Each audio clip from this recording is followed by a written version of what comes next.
Hello everyone, जय Hind. Welcome to एक teacher 10-11।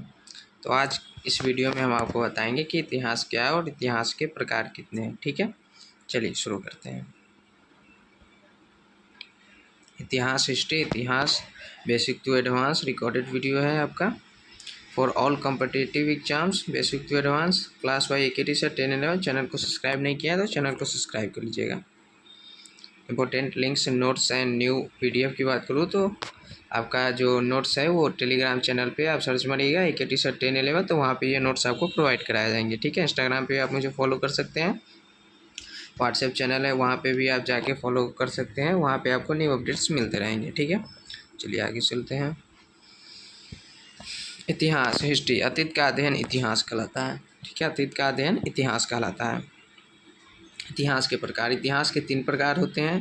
पहला है आपका प्रागैतिहासिक काल, दूसरा है आद्यैतिहासिक काल, तीसरा है ऐतिहासिक काल। यानी कि आपका इतिहास के कितने प्रकार होते हैं? तो इतिहास के 3 प्रकार होते हैं, प्रागैतिहासिक काल, आद्यैतिहासिक काल और ऐतिहासिक काल। ठीक है, ये आगे देख लेते हैं।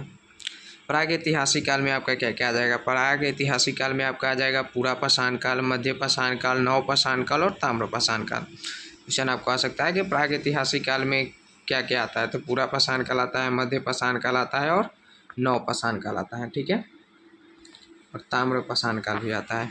आगे देख लेते हैं। आद्य ऐतिहासिक काल में क्या आता है? तो आद्य ऐतिहासिक काल में सिंधु सभ्यता, कांसा और हड़प्पा। आद्य ऐतिहासिक काल में आपका आता है सिंधु सभ्यता, कांसा और हड़प्पा। अगला देख लेते हैं तीसरा में ऐतिहासिक काल। ऐतिहासिक काल में आपका आता है प्राचीन काल, मध्यकाल, आधुनिक काल, नेहरू काल, विश्व काल। ऐतिहासिक काल में क्या क्या आता है? प्राचीन काल, मध्यकाल, आधुनिक काल, नेहरू काल और विश्व काल। ठीक है, अगला देख लेते हैं। की एंड फैक्ट्स डिफिनीशन है। इतिहास के जनक हेरोडोटस को कहा जाता है। इतिहास के जनक किसको कहा जाता है? इतिहास के जनक हेरोडोटस को कहा जाता है। ठीक है, मानव जाति का पालना, मानव जाति का पालना अफ्रीका महादेश को कहते हैं। क्वेश्चन आ सकता है कि आपका मानव जाति का पालना किस देश को कहा जाता है? तो अफ्रीका महादेश को कहा जाता है। ठीक है, सभ्यता का पालन, जबकि सभ्यता का पालन एशिया महादेश को कहा जाता है। कि मानव जाति का पालना आपका अफ्रीका महादेश को कहा जाता है और सभ्यता का पालना आपको एशिया महादेश को कहा जाता है। ठीक है, आगे देख लेते हैं। इतिहास को 3 खंडों में बांटते हैं, जो कि मैंने आपको अभी थोड़ा देर पहले ही बताया था, प्रागैतिहासिक काल, आद्यैतिहासिक काल और ऐतिहासिक काल। ठीक है, अब देख लेते हैं प्रागैतिहासिक काल, यानी कि पहला हम देख रहे हैं ये वाला, पहले पढ़ेंगे आपको। ठीक है, प्रागैतिहासिक काल क्या है और इसमें क्या क्या होता है। ठीक है, प्रागैतिहासिक काल, इतिहास का वह समय जिसमें मानव को लिखना पढ़ना नहीं जानता था। यानी कि प्रागैतिहासिक काल जो था इसमें मानव को बिल्कुल भी लिखना और पढ़ना नहीं जानता था। ठीक है, इसकी जानकारी केवल पुरातात्विक साक्ष्य से मिली है। इसके अंतर्गत पाषाण काल को रखते हैं। प्रागैतिहासिक काल में पाषाण काल को रखा जाता है। ठीक है, चलिए आगे देख लेते हैं। तो चलिए अब पाषाण काल के बारे में पढ़ लेते हैं। वह समय जब मानव पत्थर के औजार एवं हथियार का उपयोग करता था, पाषाण काल कहलाता था। पाषाण काल के बारे में बता रहे हैं, तो वह समय जब मानव पत्थर के औजार एवं हथियार का उपयोग करता था, पाषाण काल कहलाता था। भारत में सर्वप्रथम 1863 ईस्वी में रॉबर्ट ब्रूस फ्रूट ने पाषाण कालीन सभ्यता की खोज की। आपको पूछ सकता है कि क्वेश्चन आ सकता है कि पाषाण काल की खोज कब की गई थी? तो भारत में सर्वप्रथम 1863 ईस्वी में रॉबर्ट ब्रूस फ्रूट ने पाषाण कालीन सभ्यता की खोज की थी। भारतीय पुरातत्व का पिता सर अलेक्जेंडर कनिंघम को कहा जाता था। भारतीय पुरातत्व का पिता सर अलेक्जेंडर कनिंघम को कहा जाता था। भारत का पुरातात्विक संग्रहालय इंदिरा गांधी मानव संग्रहालय, जो कि भोपाल में है, जो संस्कृति मंत्रालय के अधीन है। ठीक है, चलिए अगला देख लेते हैं। नामाकरण, मिलने वाले धातु के आधार पर नामाकरण क्रिश्चियन थॉमस ने किया था। मिलने वाले धातु के आधार पर नामाकरण क्रिश्चियन थॉमस ने किया था। तो फिर लिखावट के आधार पर नामाकरण किसने किया था? तो लिखावट के आधार पर नामाकरण जॉन ब्रूस ने किया था। ठीक है, एक बार फिर से मैं बता दे रहा हूँ, मिलने वाले धातु के आधार पर नामाकरण क्रिश्चियन थॉमस ने किया था, लिखावट के आधार पर नामाकरण जॉन ब्रूस ने किया था। ठीक है, अगला देख लेते हैं।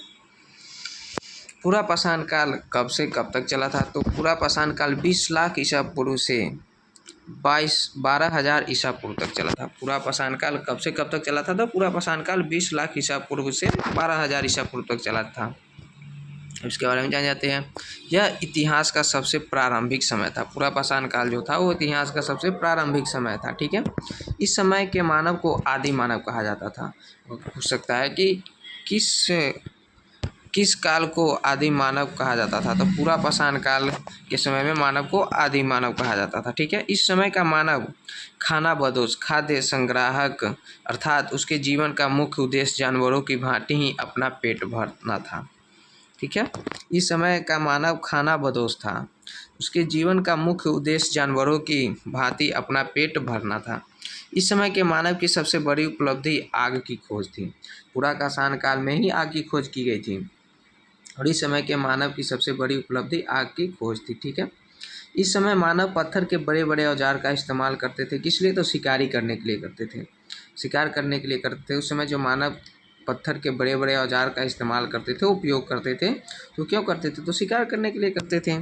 इसी समय मानव ने चित्रकारी करना प्रारंभ किया था। पूछ सकता है कि चित्रकारी करना प्रारंभ किस काल में हुआ था?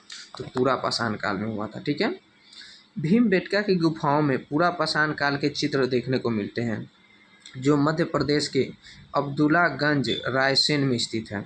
भीमबेटका की गुफाओं में आपको पूरा पाषाण काल के चित्र देखने को मिलते हैं, जो मध्य प्रदेश के अब्दुल्लागंज रायसेन में स्थित है। ठीक है, चलिए तो वीडियो को हम छोटा छोटा करके ही आपको बताएंगे। ठीक है, ठीक है, तो AK टीचर चैनल है, यूट्यूब को सब्सक्राइब कर लीजिएगा, वीडियो को लाइक कीजिएगा, कमेंट कीजिएगा और शेयर भी कर दीजिएगा। ठीक है, इंपॉर्टेंट लिंक के बारे में आपको बता देता हूँ। नोट्स आपको टेलीग्राम चैनल पे मिल जाएंगे और न्यू अपडेट है वो आपको व्हाट्सएप चैनल पे मिल जाएंगे और इंस्टाग्राम पे भी आप मुझे फॉलो कर सकते हैं। टेलीग्राम पे जाइएगा और सर्च कीजिएगा AK टीचर चैनल, तो आपको ऊपर ही आ जाएगा। ठीक है, थैंक यू, मिलते हैं नेक्स्ट क्लास में। जय हिंद, जय भारत।